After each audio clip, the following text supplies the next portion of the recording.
There are three types of offer and compromise with the IRS, and I wanted to go over those real briefly here today. The three types of offer and compromise are the most common that we think about when we think about making a deal to sell for less with the IRS, and that's called a doubt as to collectibility offer.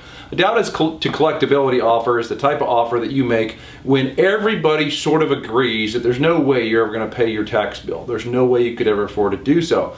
Very quickly, I'll go over the calculation. The calculation to determine the amount of your offer in a doubt as to collectibility offer is monthly disposable income times 12 plus assets equals the amount of your offer. So let's put some numbers to that so that it makes more sense.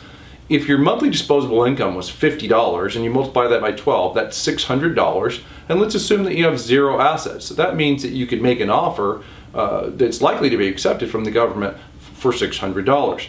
The second kind of offer and compromise is something that's more uncommon. It's called as doubt as to liability. A doubt as to liability offer is very rare. It's a type of offer that you make when there's some good faith bona fide argument that you may not be responsible for the tax debt.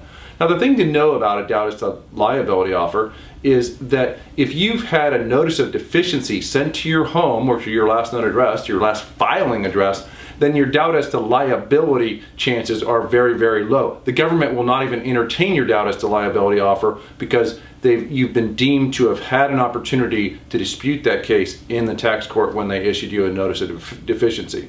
If you don't understand what I'm talking about, don't worry. It's very unlikely that this would apply to you.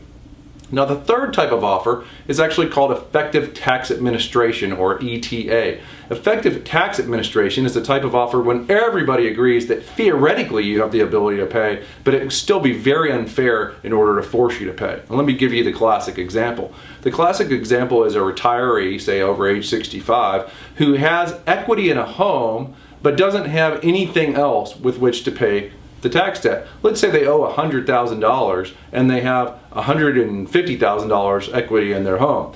This is an effective tax administration type of situation where you may be able to get away with making a very low dollar amount. You can kind of pick the amount, anywhere from $250 to $1,000.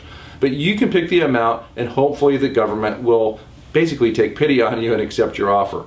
They're very rare. They're sort of limited to the circumstances that I just described, but I wanted you to be aware of the fact that those are out there.